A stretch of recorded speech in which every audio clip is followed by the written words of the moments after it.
नमो अर्हन्ताणं नमो सिद्धाणं नमो आयर्याणं नमो अध्याया प्रभुवे सर्वसा भुवन में ता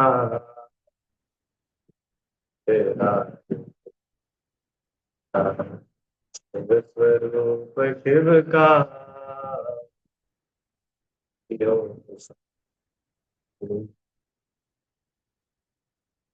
गूढ़ सर्व सिद्धे जानो तम तम सारे दस दस दो दो यजि दस दो अतिहरम बुद्धि तिरुमणतिलयं देवं वन्दिता तिरुवरेन्द्र परिपूज्यम् पुच्छमणुपेहाओ वीरजा जडो त्रिभुवन तिलक शत इंद्र वंदित देव श्री अरहंत को कर नमन कहूँ अनुप्रेक्षा भव्य को सुख कर। पंडित श्री दौलतराम जी द्वारा रचित छह ढाला जी ग्रंथ का हम लोग स्वाध्याय कर रहे हैं और इसकी पांचवी ढाल में भव्य जीवों को आनंद उत्पन्न कराने वाली इन वैराग्यमयी 12 भावनाओं का स्वरूप बतलाया है, जिसमें अब तक हम लोगों ने छह भावनाओं के बारे में पढ़ा। अनित्य, अशरण, संसार, एकत्व, अन्यत्व, अशुचि। अभी तक ये जो छह भावनाओं का स्वरूप पढ़ा, इनमें मुख्य रूप से जो संयोग है, पर द्रव्य है, शरीर आदि जो पर द्रव्य है, उनसे कैसे विरक्ति हो गए, उनसे कैसे जीव अपनापना छोड़े, उसकी मुख्यता से लेकर के चिंतन किया गया था। अब आगे जो आश्रम आदि भावना होगी, उसमें मूल रूप से तत्व का स्वरूप, तत्व का चिंतन और जीव कैसे अपने आत्म स्वरूप को जाने पहचाने, उसका यहाँ पर मार्ग बताया गया। कल हम लोगों ने अशुचि भावना में ये बात करी कि वास्तव में ये जो शरीर है, ये मल मूत्र उत्पन्न करने की एक फैक्ट्री है। इसमें चाहे जितना अच्छे से अच्छा माल भी डालो, इसमें से बाहर क्या निकलेगा? मल मूत्र ही निकलेगा। ये तो शरीर की अशुचिता की बात है। उसके अलावा भी हम इस देह की बात करें तो ये देह बहुत बड़ा कृतघ्नि है। कृतघ्नि मतलब समझते हैं आप लोग? कृतघ्नि मतलब क्या होता है? कि हम तो इसके लिए दिन रात लगे रहते हैं और ये हमारा अनुकूल कभी होता ही नहीं। पूरी जिंदगी ये शरीर मेरे अनुकूल बना रहे, बस इसी में हमारा जीवन निकल जाता है। चाहे बच्चा हो, चाहे युवा हो, चाहे बुजुर्ग हो, कोई भी हो। बताओ, इतना ये शरीर की ऐसी दशा है कि अभी तो बैठे हैं और बैठे बैठे ही सीने में दर्द हो जाएगा, बैठे बैठे ही कानों में दर्द होने लगता है, हाँ, गले दुखने लगेंगे। मतलब आप देखो, ये शरीर की अपने आप में ऐसी स्वरूप इसका ऐसा है क्या कि इसके आश्रय से कोई आज तक सुखी हो ही नहीं सकता है। इसका स्वरूप ही ऐसा नहीं। तो क्यों ना इस शरीर से ही अपनापना छोड़ दिया जाए। ठीक है, अब आज बड़ी सुंदर चर्चा आने वाली है आश्रव भावना में। वो भावना शुरू करने के पहले एक दो प्रश्न मुझे आप लोगों से पूछना है। पहला प्रश्न तो ये है कि आप लोग, अपन सभी लोग, आप क्या अपन सब लोग दुखी है क्या, या सब लोग? अगर आप हाँ बोलोगे तो मैं पूछूंगा हाँ कौन कौन से दुख है, इसलिए भैया। और नहीं बोलोगे तो फिर वो तो मैं मानूंगा ही नहीं, क्योंकि है तो सभी दुखी। तो अगर अपन लोग दुखी है और आप लोग मानते हो कि हाँ भैया हम लोग दुखी है, तो क्या आप लोग भले चैट में लिख करके बता दो, या कोई बोलना चाहे तो बोल दो, कोई दो दुख अपने बताओ, कोई से भी दो दुख। अरे भैया दुखों इतने सारे दुख है, लिस्ट बना सकते हैं। कोई दो तो बोल रहा हूँ। चलो कॉमन दुखों की बातें शुरू करें तो जो अपन ने भी कुछ देर पहले बोली, भैया बीमार रहते हैं, ये तो हाँ। और अब बीमारी बहुत सारे टाइप्स की है। आंखों की बीमारी है, किसी को दांत की है, किसी को कानों की है, किसी को पैरों की है, किसी को कमर की है, किसी को चिकनगुनिया है, किसी को कोरोना है। कोरोना भी होने लग गया है, पता है आजकल वापस। फिर आ ठीक है, अच्छा बताया। इसके अलावा ये तो हुई चलो भैया बाहर की बॉडी की। फिर सेकंड नंबर पर कुछ कॉमन दुख जो हम सबको बने रहते हैं कि भैया थोड़ी फाइनेंशियल प्रॉब्लम है। एक ये दुख भी रह सकता है किसी को कि भैया थोड़ी फाइनेंशियल प्रॉब्लम है, हम चाहते तो है कि यहाँ चले जाए, वहां घूमने चले जाए, इसको देख ले, ये खरीद ले, पर क्या करे, हम खर्चा नहीं कर पाते। तो एक ऐसा दुख भी रहता है लोगों को। ठीक है, अभी ध्यान रखना मैं कौन कौन सा दुख बता रहा हूँ। तीसरा, आ, हम जो चाहते हैं वैसा कुछ होता नहीं, तब भी हम दुखी हो जाते हैं। हाँ, हम चाहते हैं कि बच्चे हमारी बात माने, बच्चे हमारी बात मानते ही नहीं। हम चाहते हैं कि हमारे पति हमारी कोई बात मान ले, वो नहीं मानते। हम चाहते हैं कि हमारी पत्नी हमारी बात माने, नहीं मानते। हम चाहते हैं कि हमारी मम्मी हमारे हिसाब से चले, पर हमारी मम्मी तो हमको अपने हिसाब से चलाती है और हम उनके हिसाब से चलते नहीं है। दोनों एक दूसरे से दुखी रहते हैं। क्यों? तो एक दुख ये कि हम किसी से कुछ एक्सपेक्ट करते हैं और वो एक्सपेक्टेशन पूरी नहीं हो पाती। अगर हम शॉर्ट में उसको बोलो तो ये भी एक दुख है अपने को, राइट। और कोई दुख? अभी आपने बोला परिवारजन हमारे अनुकूल नहीं होते, आई गई वो बात उसमें, हम जैसा चाहते वैसे होते हैं। ठीक है। एक और आपने अभी चैट में लिख करके भेजा ना, इस सच का है। आपने भेजा कि सब होने के बाद भी हैप्पी फीलिंग मिसिंग रहता है, मतलब सेटिस्फेक्शन नहीं होता। सब कुछ है, अभी हो सकता है कि भैया कि कोई शरीर से भी स्वस्थ हो, कोई पैसे वगैरह भी उसके पास, फाइनेंशियली भी वो अच्छा हो, घर वाले भी सब ठीक है उसके हिसाब से चलते हो, फिर भी एक जो लेवल ऑफ सेटिस्फेक्शन होना चाहिए वो कहीं ना कहीं मिसिंग रहता है ना। अरे ऐसा हो ही नहीं सकता कि कोई व्यक्ति गृहस्थी में रह रहा है और वो सुखी हो। अभी मैं आपको दुख गिनाना शुरू करूं, सब कुछ है अपने पास में, पैसे भी है, घर भी अच्छा आलीशान है, कोई छोटा मोटा घर नहीं है, बड़ा घर है, बड़ी गाड़ी है, सब कुछ है, पर गाड़ी है, ड्राइवर नहीं है। ड्राइवर है तो ड्राइवर टाइम पे नहीं आता है। अभी देखो मैं दुख बता रहा हूँ आपको, ये हम और आपके जीवन के दुख है कि नहीं है, मनोरमा के।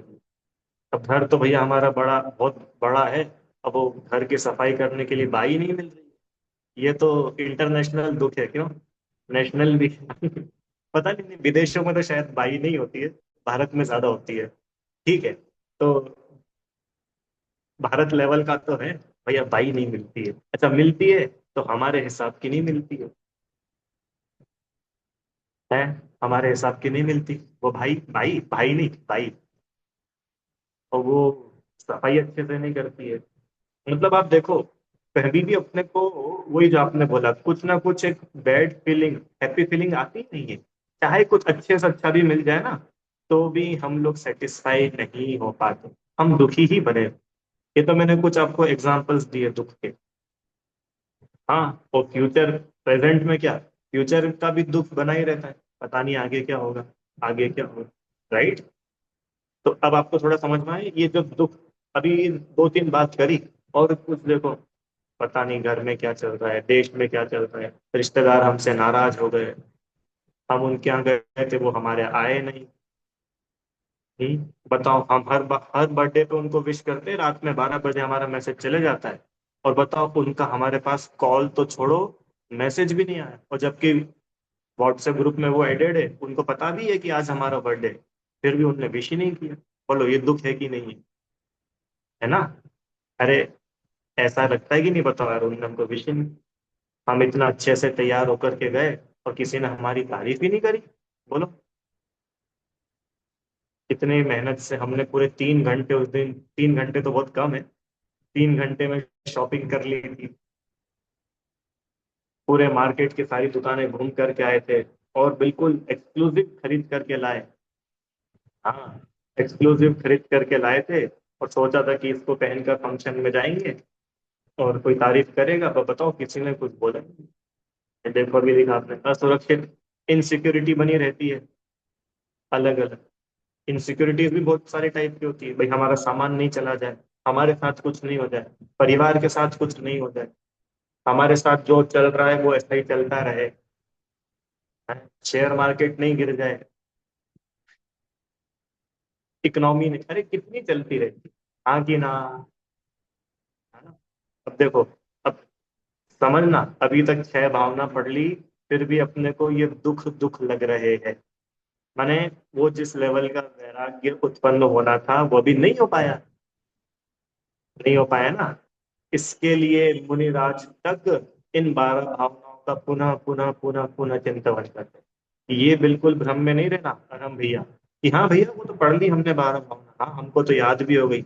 याद करने से कुछ नहीं होगा, पुनः पुनः चिंतवन, पुनः पुनः चिंतवन। मुनिराज का और काम क्या है?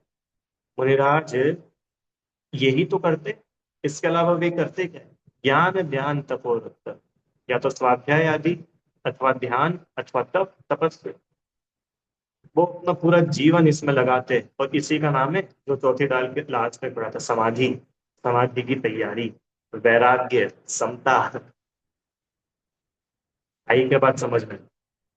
इसके लिए 12 भावनाओं का चिंतन हमको बार बार, मतलब आप तो ये सोचो, पर सुनने में थोड़ा वियर्ड लगेगा, पर फोन में एक अलार्म सेट करके रखो, हर आधे घंटे में, हर 2 घंटे में टिंग टिंग बजे, और 5 मिनट के लिए सबसे क्वारंटाइन होकर के कमरे में बैठो और इन 12 भावनाओं का चिंतन करो कि पिछले 2 घंटे में मेरे साथ क्या क्या हुआ। ठीक है, आप 2-2 घंटे में नहीं कर पाओ तो एटलीस्ट 6 घंटे में बैठ जाओ। अरे 6 घंटे में भी नहीं कर पाओ तो रात में सोने से पहले कम से कम हम 5 मिनट निकाल सकते। क्यों भाई? राम भैया, रात में सोने से पहले हम 5 मिनट इसके लिए निकाल सकते हैं ना क्या, कि आज पूरे दिन भर में मेरे साथ ये हुआ, मैंने कहाँ कहाँ पर। अब देखो इतने तो अपन लोग थोड़े एडवांस हो गए कि अपन इतना तो अपना चेक कर सकते कि कहाँ मैंने राग किया, कहाँ मैंने द्वेष किया, कहाँ मेरे को बहुत मोह तीव्र था। जब उस पर थोड़ा सा खुद एनालिसिस करो, पेन पेपर लेके बैठो, कोई दिक्कत नहीं है। यार मैंने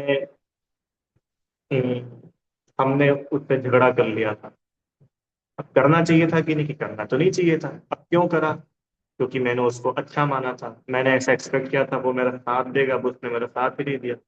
तो फिर अब शरण भावना का चिंतन करो, अनित्य भावना का चिंतन, ये 12 भावना है ही तो उसके लिए, कि पुनः पुनः बार बार बार बार इनका चिंतन हो, और इनके चिंतन से हमारे अंतरंग का वैराग्य बढ़ता जाए, बढ़ता जाए। वैराग्य बढ़ना और समता होना एक ही बात है। समता नाम किसका, सामायिक के टाइम पढ़ा था, राग द्वेष का नहीं होना समता है। तो राग द्वेष का नहीं होने का नाम तो वैराग्य है। अब वो राग द्वेष नहीं हो, ऐसा कब पॉसिबल है? कि ऐसा जब पॉसिबल है कि हम इन 12 भावनाओं का पुनः पुनः चिंतन करें। जब भी इसका नाम लिखा अनुप्रेक्षा। अनुप्रेक्षा का मीनिंग शुरुआत में पढ़ा था ना? जैसे पुनः पुनः बार बार जिसको भाया जाए, बार बार जिसका मेंटल एक्सरसाइज की जाए,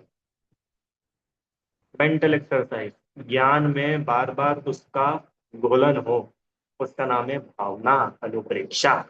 ठीक है हरम भैया, कितनी बार करना है दिन भर में?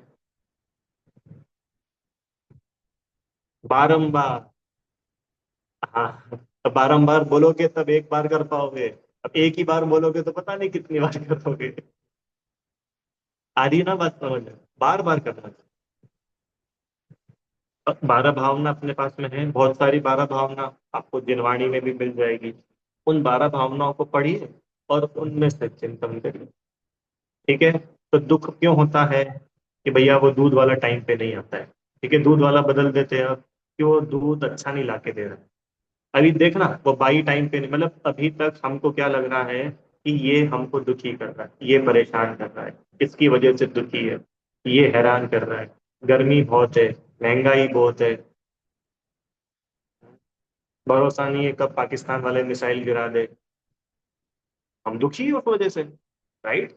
अब ये आश्रव भावना में बोल रहे हैं कि सुनो सुनो सुनो, रुको, ये सब दुख के कारण है ही नहीं।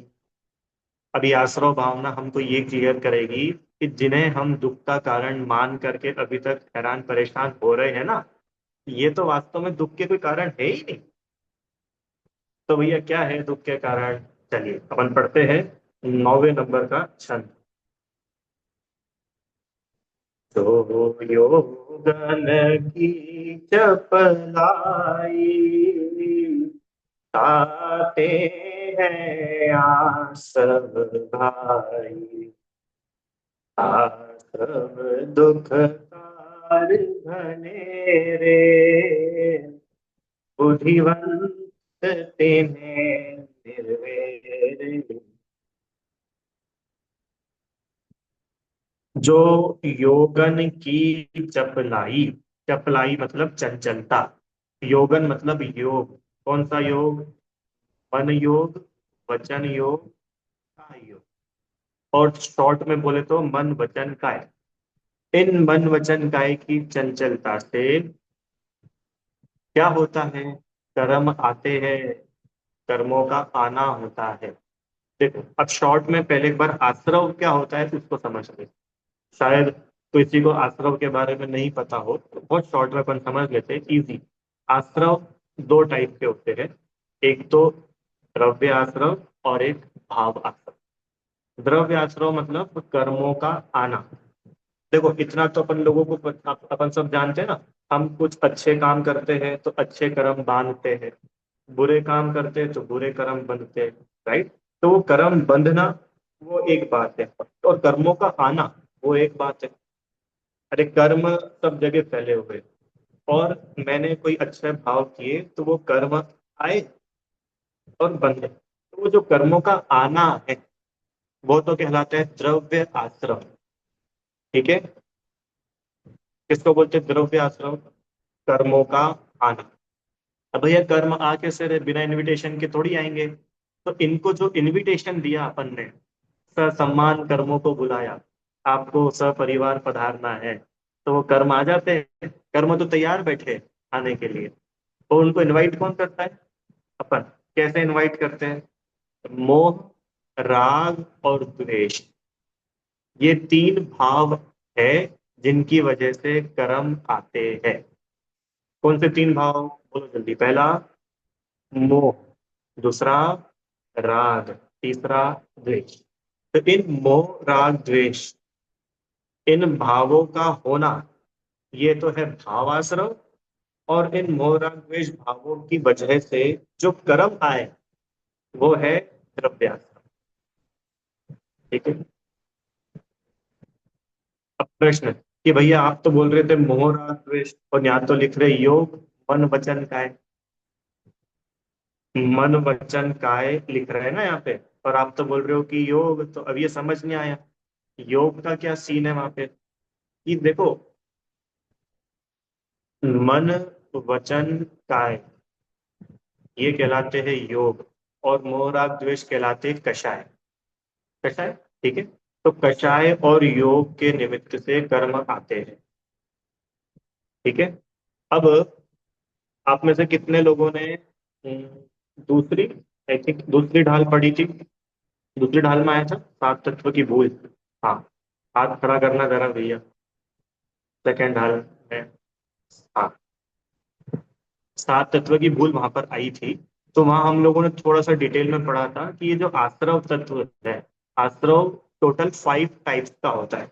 5 टाइप्स मतलब 5 ऐसे दरवाजे हैं जिन दरवाजों में से ये कर्म आते हैं। 5 एंट्री गेट है।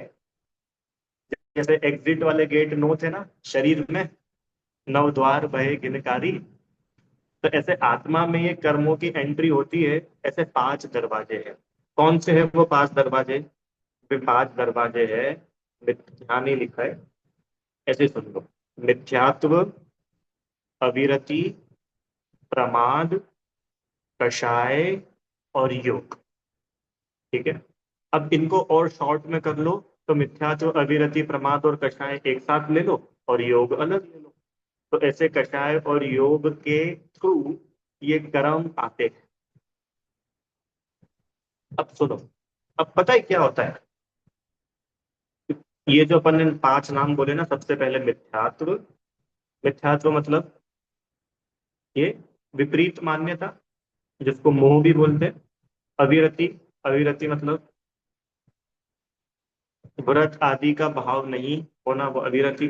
प्रमाद मतलब स्वरूप की असावधानी, प्रमाद। कषाय मतलब क्रोध मान माया लोभ, ये सब सब कषाय।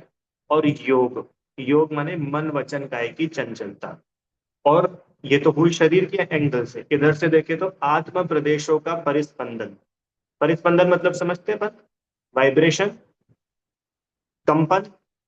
तो आत्म प्रदेशों का कंपन होना, इनकी वजह से कर्म आते हैं। अब ये जो है ना मिथ्यात्व, अविरति, प्रमाद, कषाय, योग, ये 5 दरवाजे हैं। तो इनका सिस्टम है, क्या सिस्टम है कि सबसे पहले मिथ्यात्व का अभाव होता है। तो मिथ्यात्व के वजह से आने वाले कर्मों का आना भी रुक जाता है। फिर अविरति का अभाव होता है, तो अविरति की वजह से जो कर्म आ रहे थे ना अभी तक, अब वो भी रुक जाएंगे। फिर प्रमाद का अभाव, फिर कषाय का अभाव।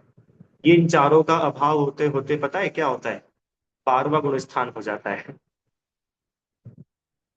12वें गुण स्थान तक, मतलब 10th के एंड में वो कषाय भी चली जाती है और 12 में पूर्ण वीतरागता होती है। और पर वहां पर भी योग तो अभी भी है।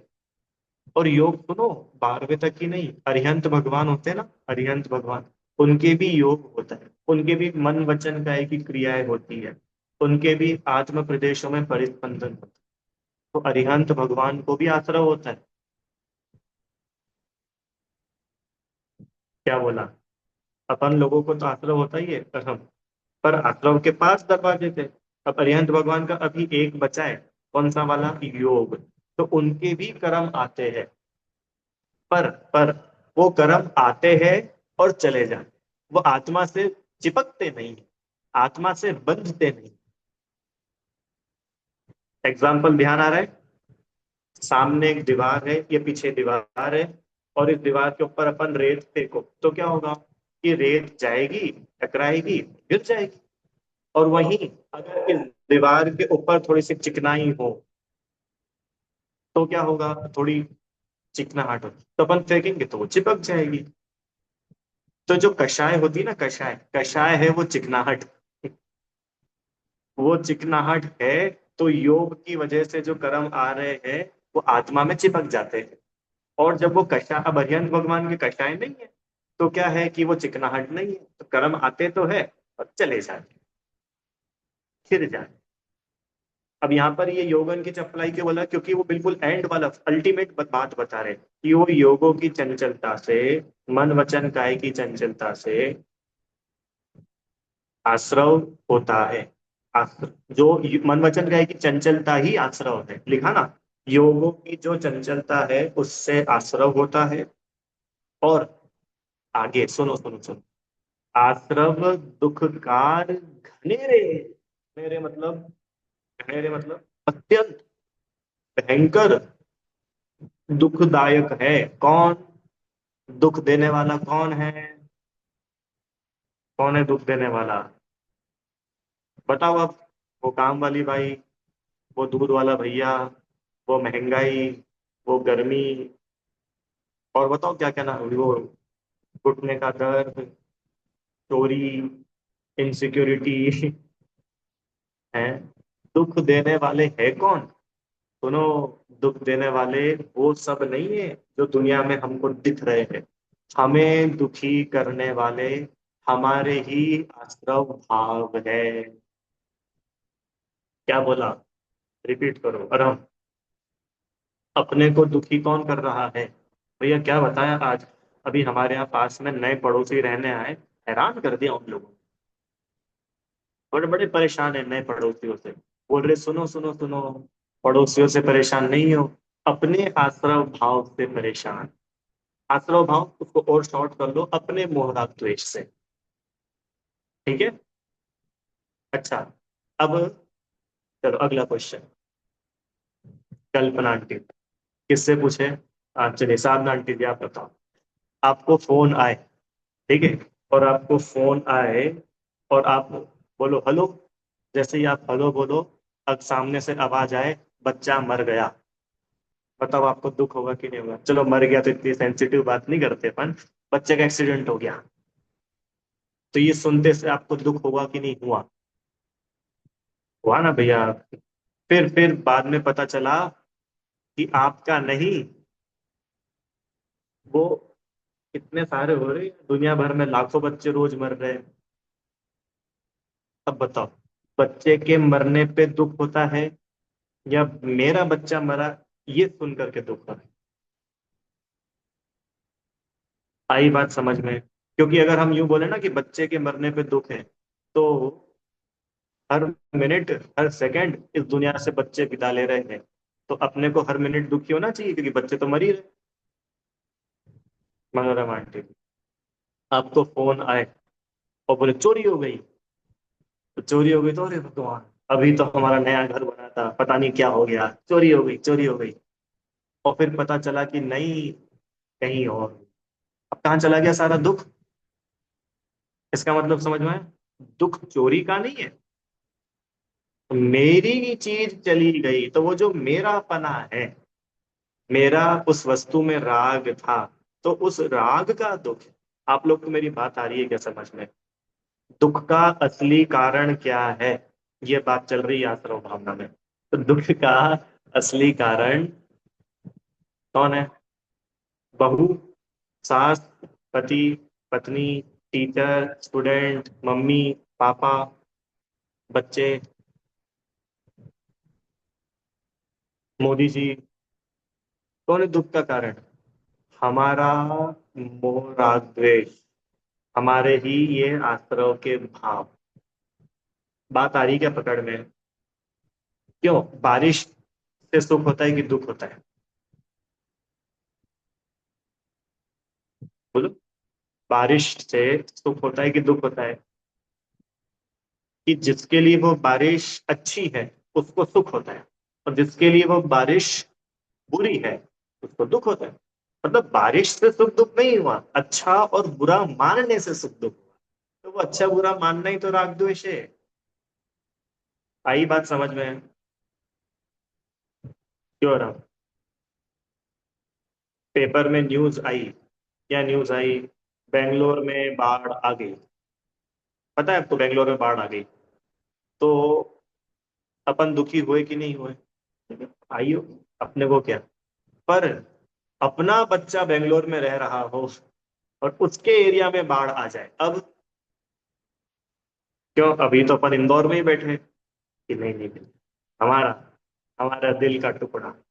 तो वो उस बच्चे से अपना बना है, अब दुख हुआ। ऐसे तो हजारों लोगों के घर बह गए, लोगों के घर डूब गए, तो अपने को दुख नहीं हुआ। पर मेरे बच्चे के साथ हुआ है तो दुख हुआ। अरे आरी क्या बात समझ रहे हैं? राम भाई, अपन सब लोग, एक और एग्जांपल के तौर पर, आप कहीं जा रहे हैं कार से, हाईवे पर है, रात का टाइम है, ठीक है, और लगभग 2 ढाई 3 बज गई है, ऐसा रात का टाइम है, और बिल्कुल हाईवे एक्सप्रेस वे है, और इतना अंधेरा है और आगे पीछे कोई गाड़ी नहीं आ रही और अपनी गाड़ी हो गई खराब। ठीक है, अब अपन गाड़ी से नीचे उतरे और अपन क्या कर रहे हैं भाई, कोई मैकेनिक नहीं कुछ नहीं, तो अपन जो जाएगा उससे लिफ्ट मांगेंगे, भैया रोको भैया रोको भैया रोको। फिर एक को हाथ दिया, वो नहीं रुका, चला गया। फिर दूसरा आया, उसको हाथ दिया, वो नहीं रुका, चला गया। फिर तीसरा आया, वो अपना दोस्त था, पीछे पीछे आ रहा था आराम, और अपन ने उसको हाथ दिया और वो भी अपने को हाय बोल के निकल गया। अब बताओ, जो पिछले 2 लोग हमें देख करके नहीं रुके थे, तब दुख हुआ, कि वो हमारा दोस्त हमको देख करके चला गया तब दुख हुआ? कब दुख हुआ? क्यों भैया? ऐसा क्यों? तीनों ही गाड़ियां तो अपने को छोड़ करके गई कि नहीं, बाकी दो से तो हमको कुछ राग नहीं था, बाकी दो से तो हमको कोई एक्सपेक्टेशन नहीं थी, पर हमारा दोस्त चला गया, बोलो, वो तो कम से कम रुक सकता था ना। तो ये जो रुक सकता था, ये जो भाव है, ये है आश्रम का। आ रही क्या बात समझ में? ये आप लोगों ने लिखे थे ये सारी बातें, एक्सपेक्टेशंस और ये सब। ये दुख की असली जड़ है। हमारा मोह, हमारा राग और द्वेष। ये मोह राग द्वेष हमारे दुख की असली वजह है।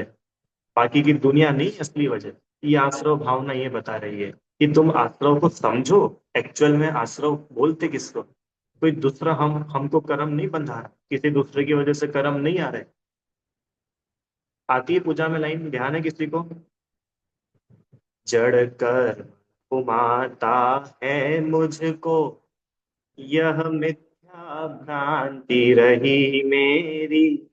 और मैं रागी द्वेषी हो लेता, जब परिणति होती है जड़। वो जड़ माने, ये जड़ है। जड़ मतलब अजीब, अचेतन। अब इसमें कुछ भी हो घट रहा है, तो मैं खुद रागी द्वेषी हो रहा हूँ, मैं खुद राग द्वेष कर रहा हूँ और कर्म बांध रहा हूँ और संसार में भटक। कोई कर्मों ने आकर के मेरे को नहीं घुमाया। कर्म कौन घुमाने वाले? हम अपनी भूल से जगत में भटक रहे हैं। कर्म कोई हमको भटकाने वाला नहीं है।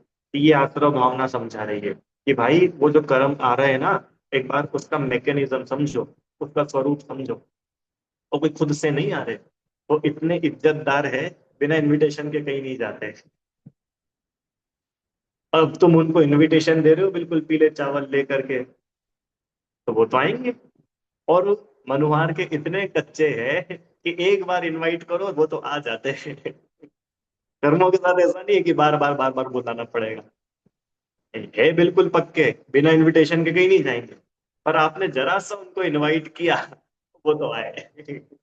होते हैं ना कुछ कुछ लोग ऐसे। वो कर्म भी ऐसा ही है।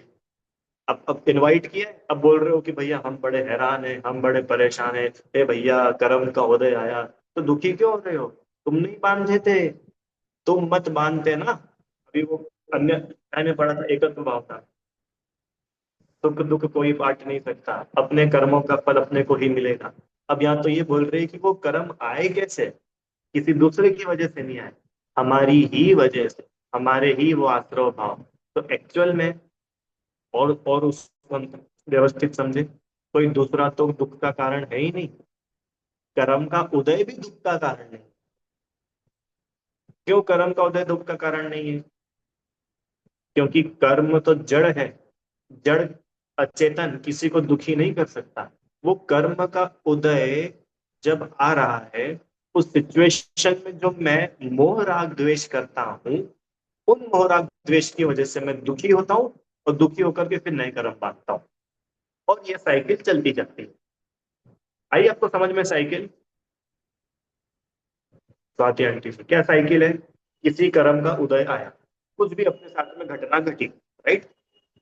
उस कर्म के उदय में हम अटैच हुए। कैसे अटैच हुए? या तो मोह किया, या राग किया, या द्वेष। अब मोह राग द्वेष क्या है? कि मोह राग द्वेष नए कर्मों के लिए इन्विटेशन है। तो ये कर्म तो था, इसका उदय आया और ये चला गया। और उस उदय के टाइम में जब वो कर्म फल दे रहा था, उस समय अगर हम चुपचाप बैठे रहते, चुपचाप बैठे रहते मतलब मोह राग द्वेष नहीं होता, तो क्या था कि ये कर्म तो गया और नया आया नहीं। पर हो क्या रहा है, वो साइकिल कैसे चल रही है कि अभी एक कर्म का उदय मेरे को आ रहा है, और जिस टाइम वो कर्म का उदय आया उसमें मैं अटैच हुआ, मैंने राग द्वेष मोह किया, ये कर्म तो चला गया, पर नए कर्म आ गए। अब फिर ये जो नया कर्म आ गया ना, अब इसका कभी फल मिलेगा। अब जब इसका फल मिलेगा, अगर मैं जब चुपचाप रह जाऊंगा तो छुट्टी। पर अगर फिर जब वापस मैं इनविटेशन कार्ड लेके खड़ा हो जाऊं, तो फिर नए कर्म आ जाएंगे। ऐसे ये द्रव्य कर्म से भाव कर्म, भाव कर्म से द्रव्य कर्म, ये साइकिल चलती ही जाती है। अब प्रश्न कि भैया ये तो बिल्कुल नेवर एंडिंग प्रोसेस लग रही है, क्यों? आराम। सर्कल का एंड आता है कभी? सर्कल का कोई स्टार्टिंग पॉइंट होता है? लाइन का तो हो सकता है, लाइन होती है ना लाइन, उसका तो होता ही है स्टार्ट और ये एंड। सर्कल का क्या स्टार्ट और क्या एंड? वो तो इनफाइनाइट है। तो ऐसे क्या हम कभी कर्मों से छूटेंगे नहीं क्या? कि नहीं, बिल्कुल छूटोगे। कैसे छूटेंगे? कि ये पॉइंट है, जिस पॉइंट पे कर्म फल दे रहे हैं, इस टाइम अगर शांति से रह लो तो नए कर्म नहीं है, बस। तो अपन उस साइकिल से बाहर हो जाएंगे। ये आश्रम तक, अब वो आगे आएगा, वैसे निर्जरा वगैरह में पढ़ेंगे, संवर निर्जरा में वो सारी बात। अभी यहाँ मुद्दे की बात तो ये है कि हम जो दुखी हो रहे हैं वो आश्रव दुख रूप है, आश्रव दुख कार है। ठीक है। तो भैया बुद्धिमान लोगों को क्या करना चाहिए? कि बुद्धिवंत तिन्हें निर्दय, जो बुद्धिमान है वो उन आश्रव भावों को, उनसे निवृत्त हो। निवृत्त समझते, निवृत्त, निवेरे, निवृत्त, छोड़ो, मुक्त हो। कौन सा आश्रव भाव? कर्मों को उठा उठा के बाहर फेंकना है क्या? कर्मों को नहीं फेंकना है। ये कर्म जिन भावों की वजह से आ रहे हैं, उन भावों को नहीं करना। अभी तो उन भावों को समझ लो। कौन से वो भाव? मोह, राग और द्वेष। आगे संवर भावना में बोलेंगे कि इन मोह राग द्वेष को मत करो, तो संवर होगा। अभी तो ये बता रहे हैं कि इन मोह राग द्वेष की वजह से आश्रव होता है, और हम दुखी हो रहे हैं तो किस वजह से हो रहे हैं? बोलो जल्दी, किस वजह से दुखी हो रहे हैं? मोह, राग और द्वेष। ठीक है। चलो एक क्वेश्चन हो, जल्दी सब लोग। अब मुझे ये बताओ, आप में से कौन कौन अभी सो रहा है? बोलोगे भैया कैसी बात कर रहे हो, हम तो क्लास सुन रहे हैं आपकी, हम कोई सो रहे हैं क्या? कि चलो बुद्ध जन जी के पास चलो। बुद्ध जन जी मतलब जिन्होंने राजा राणा छत्रपति लिखी। बुद्ध जन जी, बुद्धदास जी, बुद्ध जन जी I think। चलो, तो उन्होंने लिखी, क्या लिखा उन्होंने? मोह नींद के जोर जगवासी घूमे सदा, कर्म चोर चहुओर सर्वस्व लूटे सुध। क्या बोल रहे हैं? मोह नींद के जोर, जोर मतलब उधरदास, उधरदास, उधर जी नहीं, उधरदास। मोह नींद के जोर। अरे हम नींद आ रही है क्या? कि नहीं भैया देखो दोनों आंखें खुली है। कि नहीं, नींद तो आ रही है। क्यों नींद आ रही है पता है? पता है आपको नींद आती है तब क्या होता है? अच्छा, आप में से किस किस को बहुत गहरी नींद आई है कभी? बहुत गहरी नींद। तो जब बहुत गहरी नींद आती है तब क्या होता है कि घर में चोर भी घुस जाए, आकर के चोरी भी कर जाए, कुछ पता ही नहीं चलता। सच्ची में, अरे ये घरों में से चोरी हो जाती है तो कैसे होती है? वो रात की जो नींद होती है ना, वो 2 से 4 के बीच वाली। हाँ भैया, क्या मस्त नींद आती है। अरे मस्त। वो नींद में चोरी हो रही है, तुमको मस्त लग रही है वो नींद। तो वो जो नींद होती है इतनी खतरनाक होती है कि उसमें अपने को कुछ समझ नहीं पड़ती है क्या हो रहा है क्या नहीं हो रहा है। चोर आते हैं, आराम से सफाई कर देते हैं, चले जाते, और फिर अपन सुबह उठते तो पता चलता है चोरी हो गई। बोलो होता है कि नहीं? क्यों हो गई चोरी? कि तुम सो रहे थे इसलिए चोरी हो गई। तुम जागृत होते तो चोरी नहीं होती। ठीक है, तो भैया वो तो उस चोरी की बात है। अभी हमारी क्या चोरी हो रही है? अपनी क्या चोरी हुई? अभी मोह रूपी नींद और अपना आत्मा। अपन सोए हुए हैं, सोए हुए कि नहीं? कि हाँ, मोह की नींद छाई हुई ना, मोह का नशा छाया हुआ है। तो सोई तो रहे। जागृत तो उसको बोलेंगे जो मैं जीव हूं, जिसको ऐसी बराबर खबर हो। मैं ये शरीर नहीं हूं, जिसको ऐसी खबर हो, उसको हम बोलेंगे जगा हुआ है। और जो शरीर को ही अपना मान के चलता है, उसको क्या बोलेंगे? भैया तुम नींद में हो, तुमको पता ही नहीं है कि तुम। मोह नींद के जोर, ये मोह की वजह से क्या हो रहा है? जगवासी घूमे सदा। ये जग के लोग, जगवासी माने जग में रहने वाले संसारी जीव, ये घूम रहे हैं। क्यों? और वो क्या रहा है? कर्म चोर चहु ओर, सर्वस्व लूटे खुद नहीं। ये कर्म रूपी चोर आते हैं, अपनी आत्मा में डाका डाल करके चले जाते हैं, और अपने को कोई सुध नहीं है। अपन बिल्कुल बेसुध है कि भैया क्या चुराया हमारी आत्मा में से। कि क्या चुराया, वो ज्ञानावरण आ गया और तुम्हारे ज्ञान गुण का घात कर रहा है। तुम्हें पता है, वो दशनावरण, वो मोहनी तुम्हारे सुख गुण की हत्या कर रहा है, मालूम है तुमको? तुम्हारी हमारी इतनी सामर्थ्य है कि अपन अनंत सुखी हो, पर अपन सोए हुए, ये मोहिनी नाम का चोर आता है और क्या करता है, अपने सुख को लूट करके ले जाता है। आप में और अब में इतनी सामर्थ्य है, इतना वीर है, इतना बल है कि तीन लोग को एक साथ जान ले तो अपने को कोई, अपने में कमी नहीं हो जाए, इतना बल है। तो भैया वो बल प्रकट क्यों नहीं हो रहा है? ये अपन सोए हुए हैं। वो आ रहे अंतराय नाम का चोर, और वो वीर है, उनका घात कर रहे हैं, अपने पुरुषार्थ की हत्या कर रहे हैं। आश्रव भावना में लिखा पंडित जी ने, मोह नींद, अब कर्म आ रहे हैं, ये प्रॉब्लम नहीं है, तुम सो रहे हो, ये प्रॉब्लम है। बात किस किस को समझ में आई? कर्म चोरी कर, वो तो चोरी करेगी, अरे उनका तो प्रोफेशन है। तुमने क्यों नहीं सावधानी रखी? क्यों रहा? ये बिजली का प्लग है सामने मेरे, है ना, और मैं इसमें उंगली डाल दूं तो मेरे को करंट आ जाए, मेरे सारे बाल खड़े हो जाए, और मैं बोलूं यार ये बिजली बहुत खराब है, बिजली बहुत खराब है, इलेक्ट्रिसिटी को जेल कर दो। तो भैया इलेक्ट्रिसिटी की क्या गलती? तुमने क्यों उंगली डाली उसमें? बात आई कि नहीं समझ? हाँ, आग जल रही है और उस आग में मैं हाथ डाल दूं और फिर आग को दोष दूं, ये आग बड़ी खराब है, आग ऐसी नहीं होनी चाहिए। आग को ठंडा होना चाहिए। बताओ, मेरा हाथ जला दिया आग ने, कि तुम में अक्ल है? आग ने तुम्हारा हाथ जलाया कि तुम खुद गए थे आग के पास? बात पकड़ मारी क्या? तो गलती किसकी है? अपनी की, आग की, अपनी की, वो इलेक्ट्रिसिटी बोर्ड की। अरे अपन सावधान नहीं है ना, इसलिए वहां लिखा मोह नींद के, ये जो मोह है, या मोह में तीनों लगा लेना, मोह राग द्वेष।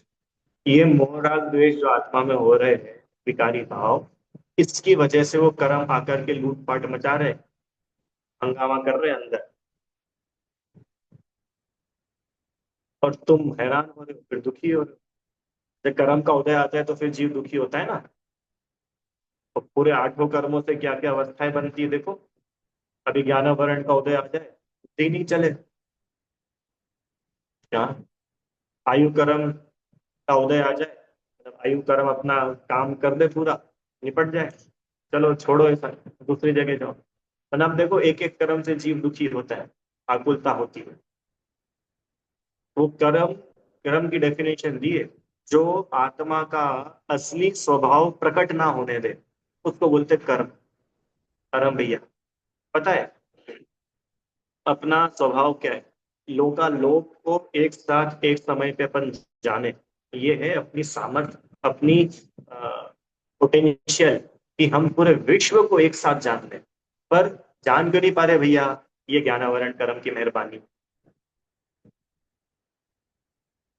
तो वो ज्ञानावरण कर्म का दोष है क्या? कि नहीं, दोष तुम्हारा खुद का है, इनवाइट तुम ही करते हो उसको। आई बात समझ में? तुम उसको इनवाइट नहीं करोगे, वो आएगा नहीं, वो रहेगा नहीं, तुम पूरे विश्व को जानना, कौन रोकेगा? आप लोग को चेन समझ में आ रही है? बात कहाँ से शुरू हुई? हमने मोह राग द्वेष, राइट, मोह राग द्वेष करने से क्या हुआ? ये आश्रव हुआ, कर्म आए। अब कर्म आए तो क्या हुआ कि जो हमारा स्वभाव था, हमारा असली स्वरूप था, वो प्रकट नहीं हो पा रहा है, और हम दुखी है। तो दुखी हुए किस वजह से? कर्मों की वजह से। वो कर्मों की वजह से जो संयोग मिले, इन संयोगों की वजह से नहीं, मोह राग। ये आश्रव भावना उन मोहराग द्वेष से इंट्रोडक्शन करा रही है। इस मोहराग द्वेष को आश्रव बोलते हैं, और ये आश्रव दुखकार घनेरे, ये आश्रव महा दुख रूप है, बड़े दुखी करने वाले है, भयंकर दुख रूप है। और बुद्धिमान लोग तो इसको छोड़ते हैं। अब डिसीजन आपका है, आपको क्या करना है। देखो दौलत राम जी ने यूं नहीं बोला क्या कि भैया इसको छोड़ दो, मत करा करो। उन्होंने तो बोला था, जो बुद्धिमान है ना, वो तो छोड़ देता है। अब तुम बताओ, तुम हो क्या बुद्धिमान कि हाँ भैया हम तो है किसी बात में, तो बस फिर छोड़ दो। और अगर तुम नहीं हो बुद्धिमान, तो बने रहने दो, दुखी होगे। अरे आ रही क्या बात समझ में? है? कमरे में मैं बैठा हूँ, बड़ी ठंडी ठंडी हवा अंदर आ रही है, ठंडी हवा, बड़ा परेशान हो गया हूँ। अब मैं क्या करूँ? जैसे फूंक मार मार के हवा को दूर भेजूं तो हवा चली जाएगी। बुद्धिमान क्या करेगा? बुद्धिमान उठेगा और दरवाजा बंद करेगा, खिड़की बंद करेगा। बुद्धिमान तो ये करेगा। और जो बुद्धिमान नहीं है वो बाकी सारे उपाय करता रहेगा, और वो ठंडी हवा तो उसको लगती रहेगी। ऐसे ही ये कर्म तो आ रहे हैं। अब ये कर्म के आने का जो दरवाजा है, ये दरवाजा अगर हम बंद कर दे तो हम सुखी रहेंगे। सुखी रहेंगे माने हमारा जो असली स्वरूप है, असली स्वभाव है, वो प्रकट होगा। और ज्ञान इज इक्वली प्रोपोर्शनेट टू सुख। क्या बोला? ज्ञान और सुख का बिल्कुल सीधा संबंध है। ज्यो ज्यो ज्ञान बढ़ता है, त्यों त्यों सुख बढ़ता है। आप देख लो, अभी करके देखो। अपने को अभी तक कोई चीज नहीं आती थी तो अपन दुखी होते थे, अब वो चीज अपने को आ गई तो अपन सुखी होते कि नहीं होते? अरे आप लोग से बेहतर और कौन जाने। अभी तक अपने को कोई डिश बनाना नहीं आती थी, रेसिपी, और अब एक नई रेसिपी सीख ली तो वो ज्ञान बढ़ा ना। तो जैसे ही वो नई रेसिपी आ गई, अब सुख हुआ कि नहीं हुआ? नेचुरल होता ही है। तो ज्ञान और सुख का बिल्कुल सीधा कनेक्शन है। जैसे जैसे ज्ञान बढ़ता जाता है ना, वैसे वैसे सुख बढ़ता है। इधर ज्ञान अनंत हुआ, इधर सुख भी अनंत हुआ। इसलिए तो बोलते हैं निगोदिया जीव सबसे ज्यादा दुखी होता है। क्यों? पता है? क्योंकि उसके पास ज्ञान ही जरा सा रहता है। अरे आप समझो कि कोई इतना बड़ा द्रव्य है, जीव है, और उस जीव में शक्ति है कि ये पूरा ज्ञान, अभी एग्जाम्पल है एक देश समझने के लिए, कि पूरा ज्ञान प्रकट हो जाए तो जीव सुखी है। और निगोदिया के क्या हो रहा है? इतना सा ज्ञान प्रकट, इतना सा, बाकी पूरा ढका हुआ है। एग्जाम्पल है, हाँ भैया, ऐसा होता नहीं है, वो पूरी आत्मा में ही कर्म का आवरण है। समझ में आई कि नहीं बात? आश्रव भाव में क्या बोल रही है कि मोह राग द्वेष रूप के जो आश्रव भाव है, इनसे कर्मों का आना होता है और जीव दुखी हो रहा है। अगर तुम सुखी होना चाहते हो तो इन मोह राग द्वेष भावों की पहचान करो पहले। इस वजह से मैं दुखी हूँ। ठीक है? अब ये मोह राग द्वेष भाव क्या क्या है, उसकी थोड़ी सी चर्चा और है, उसको अपन कल करेंगे। ठीक है? थोड़ा डिटेल में लेंगे, क्योंकि मोह राग द्वेष में बहुत सारी बात है। मोह तो मिथ्यात्व सब समझते ही है, द्वेष भी सब समझते हैं। अब ये राग भी दो कैटेगरी का है, एक अशुभ राग और एक शुभ राग। तो अशुभ राग और शुभ राग दोनों ही आश्रव रूप है, दोनों ही कर्मों को इनवाइट करते हैं। तो हम सबका भली प्रकार से स्वरूप समझे और कैसा किसके साथ में ट्रीटमेंट अपने को करना चाहिए, ये अपन कल पढ़ें। अभी तो सिर्फ अपन ने आश्रव के बारे में थोड़ा समझा। चलो, अब किसी को कोई क्वेश्चन हो तो आप पूछ लीजिए। हाँ जी, बोलिए।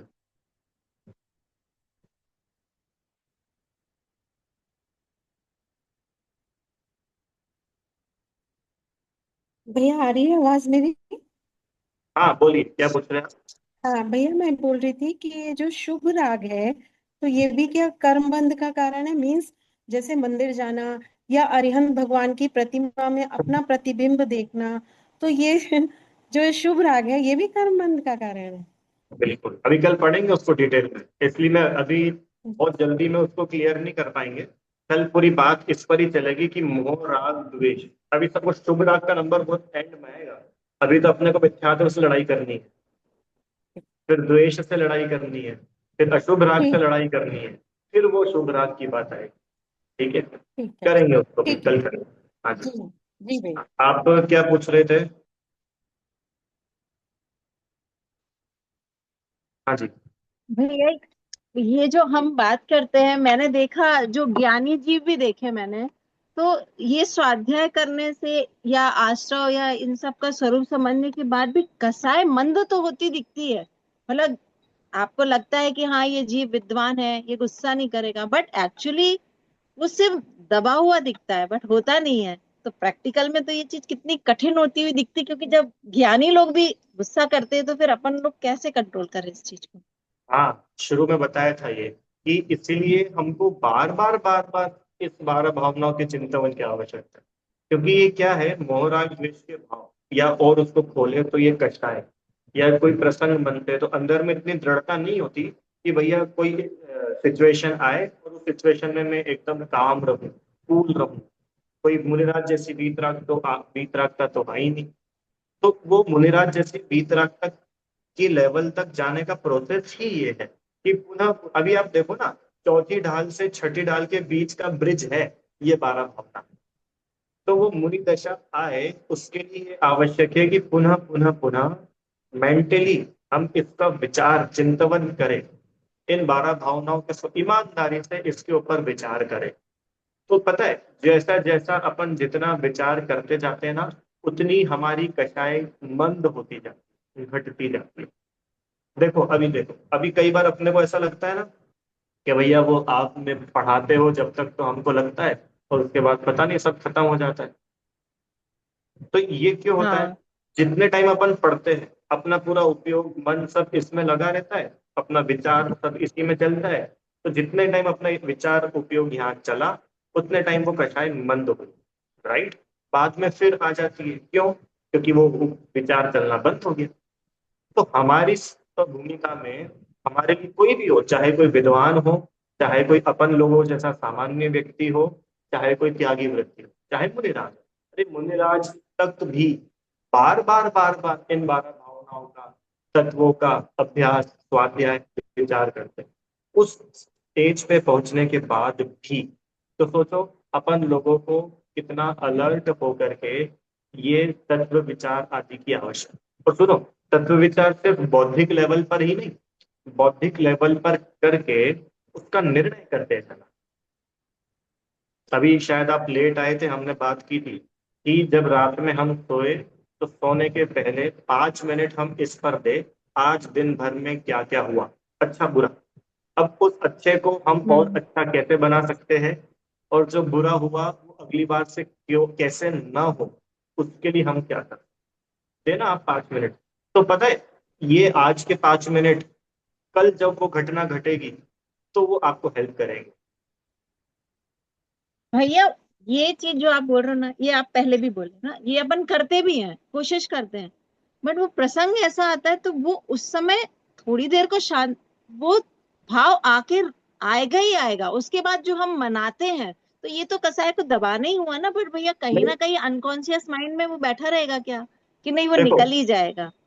नहीं, दबाना नहीं हुआ, वो उसका इलाज ही ऐसा है। देखो आपको उदाहरण देता हूँ मैं। डॉक्टर पेन किलर देता है ना, एनेस्थीसिया देता है, तो भैया आपने तो उसका दर्द दबा दिया कि दबाया नहीं, उसका इलाज ही ऐसा है। पहले दर्द को दबाया जाता है और दवा करके ट्रीटमेंट करके उसका इलाज किया जाता है। ऐसे ही पहले हमको ऐसा वातावरण चाहिए, वो चिंतन के लिए, उस विचार के लिए ऐसा वातावरण चाहिए कि हर प्रकार से हमारी कषाय शांत हो। हाँ, अब जब वो कषाय शांत हम्म। होगी तब हमारी बुद्धि चलेगी, फिर वो निर्णय। तो आप बोल रहे हो ना कि भैया वो तो दबा दिया, वो तो फिर आ जाती है। तो जितने समय वो कषाय हम्म। दबी, दबाना बोलो या शांत हुई है, उस समय में अपने को उस निर्णय में अपना उपयोग लेना। ठीक है, पहली बार करेंगे नहीं होगा कोई बात नहीं, कल फिर करेंगे, कल करेंगे नहीं होगा कोई बात नहीं, परसों फिर करेंगे। तो भैया कब तक करवाओगे आप ऐसा, कि जब तक मोक्ष नहीं हो जाएगा तब तक? अरे मोक्ष मार्ग कंटिन्यू चलने की प्रोसेस का नाम है। एक दिन में मोक्ष नहीं हो सकता। इसके लिए ये सही। मोटिवेशन, देखो पहले तो अपने को इस कंसेप्ट क्लियर होना चाहिए, एक दिन में कोई भगवान नहीं बनता। और हम अपने से ये ओवर एक्सपेक्टेशन करते हैं, या दूसरे से भी, कि अब ये इतना पढ़ रहे तो इनको तो होना ही नहीं चाहिए, ये हम तो पढ़ते पढ़ते साल भर हो गया और हमको तो अभी भी होता है। ये ओवर एक्सपेक्टेशन। हम पहले हम्म। इस फैक्ट को एक्सेप्ट करें, मोक्ष मार्ग एक सतत चलने वाली प्रक्रिया का नाम है। It's a long process. नहीं तो चौथे से लेके 14वें गुण स्थान बनाए क्यों, सीधा सम्यक दर्शन और मोक्ष कर देते ना। वो उतनी लंबी प्रोसेस सही। है ही इसका नाम। डेली फाइटिंग होती है, आचार्य देव कमर कस रहे रोज रोज। इसके लिए अपने को घबराना नहीं, और अपना मोरल डाउन नहीं करना, हमेशा मोटिवेटेड रहना। क्या कि ठीक है, कल आएगी सिचुएशन, कल फिर से जीतेंगे, नहीं जीत पाए, चलो परसों जीतेंगे। अरे इतना अपना दृष्टिकोण विशाल होना चाहिए। इस भाव में नहीं हो पाया, कोई बात नहीं, अगले भाव में करें। इस भाव में हमने अगले भाव की तैयारी कर ली, अगले भाव में घबराना नहीं कभी। हाँ। हाँ, अरे बहुत वो बड़ा है भैया जीवन मेरे को अपना, तो, है। मुझे तो ऐसे ही लगने लगता मैं इतना पढ़ रही हूँ और मैं अपने भाव नहीं कंट्रोल कर पाऊंगी तो कैसे होगा, देखो, मैं बस यही सोचती रह जाती हूँ। नहीं देखो, भाव कंट्रोल नहीं कर पाते, यही तो अपनी गलत दिक्कत है। अपन क्यों उन भावों को कंट्रोल करना चाहते? कंट्रोल नहीं हो, वो कंट्रोल करना है दबाना, और उनका इलाज हम्म। करना। इलाज करना मतलब कषाय आई, क्रोध आया, राइट। अब वही एक्चुअली अपन क्या थोड़ा उस पर वर्क करें ना, एक्टिविटी, तो अपने को उसका समाधान मिले। सिर्फ बोलचाल में बात करने से समाधान नहीं मिलता। देखो, अपने को क्रोध आया, गुस्सा आया, अब वो गुस्सा हो गया, सब हो गया, सब झगड़ा सब हो गया, बर्तन वर्तन सब तोड़ फोड़ दिए, सब हो गया, है ना। अब अपन शांति से बैठे, 5 मिनट 10 मिनट जब भी अपने को फुर्सत मिली, अब सोचो उसके बारे में।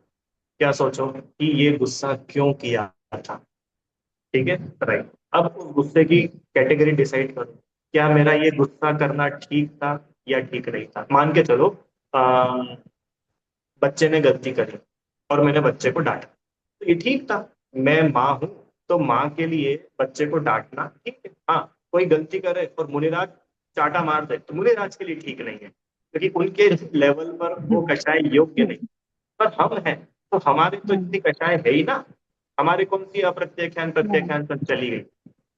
अब अप्रत्याख्यान प्रत्याख्यान गई नहीं, और हम एक्सपेक्ट क्या कर रहे हैं? तो अप्रत्याख्यान का उदय कैसे आ गया, हमको प्रत्याख्यान का उदय कैसे आ हम्म। गया, क्या दिक्कत होती। तो पहले अपने को ये चेक करने की जरूरत है कि जो कषाय हुई, वो कषाय मेरी भूमिका में हो सकती है कि नहीं हो सकती। वो गलत है कि सही है, वो बाद में डिसीजन करेंगे। हो सकती है हाँ। तो ठीक है, अभी वो उतना तो भार उतर गया ना, जो अभी तक लगता था कि नहीं होना था। और जैसे उदाहरण दे रहा हूँ, भैया टाइम है आप लोग के पास 2-5 मिनट और? हाँ सुनो, जैसे मानो आ,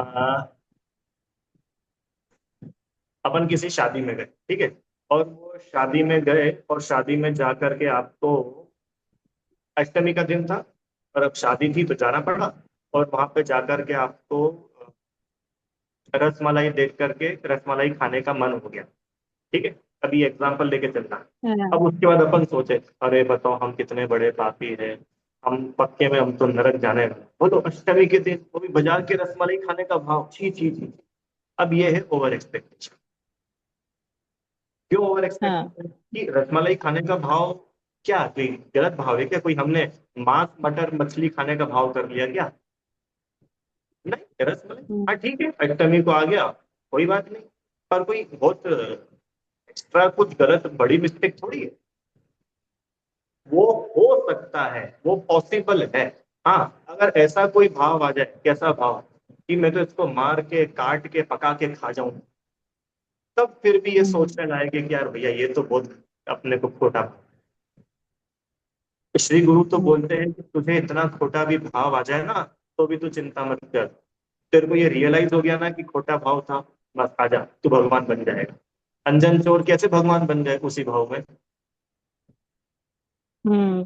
हाँ, इसके लिए अपने को पहले ये सोचना बड़ा जरूरी है कि जो जो भी जिस भी लेवल का कषाय का क्रोध हिंसा का भाव आया, वो हमारी भूमिका में योग्य है कि नहीं। अगर है तो घबराना नहीं, अब उसका इलाज कर। आया समझ में? जी एक भैया। एक और एग्जांपल देता हूँ आपको। बच्चे पैदा होते हैं ना, छोटे बच्चे, हॉस्पिटल में ये 1 दिन 2 दिन, तो लगभग लगभग ट्राई करके अधिकतर बच्चों को पीलिया होता है। पता है आपको? तो पता ही होगा, सब लोगों को पीलिया हो जाता है। हाँ। तो बच्चे को पीलिया हो जाता है, तो कोई हम बिल्कुल रोने लग जाते हैं, छाती पीटने लग जाते हैं, हाय मेरा बेटा, हाय मेरा बेटा। कोई करता है? नहीं। क्यों नहीं करता? क्योंकि पता है भैया वो होता है। हाँ होता है। अब आगे, अब इसका ट्रीटमेंट करो। होता है जान करके छोड़ सही। दोगे, बच्चा निपट जाएगा, अस्पताल से सीधे शमशान पहुंचना। हो जाएगा, सही। जान होता है भैया, तो छोड़ो छोड़ो, तो होता ही है, क्या करे अपन, कि नहीं होता है, ये एक्सेप्ट करके अब उसका इलाज। शौक होने की जी जरूरत भैया। नहीं है, बनाने की जरूरत नहीं। ऐसे ही कषाय होती है, ठीक है, वो इस भूमि, अब पहले गुण स्थान में तो होगी नहीं, तो कि नहीं होगी क्या, चौथे में तो हो नहीं होगी क्या, होगी। पर ये मेरा स्वभाव नहीं है, ये मेरे को शोभा नहीं देता, अब मैं इसका इलाज करूं। ठीक है। ठीक। जी। बढ़िया। चलो, तो अभी इतना ही रखते हैं। कल ये आस्तव का थोड़ा और डिटेलिंग करेंगे। अभी दिनवाणी, वाणी भारती वही जपूदिन रे, जो तेरी शरणागले तो पावे सुख चैन, जानी के ज्ञान से तुझे लोका लो, तो वाणी मस्तक नमो सदा दे हूँ।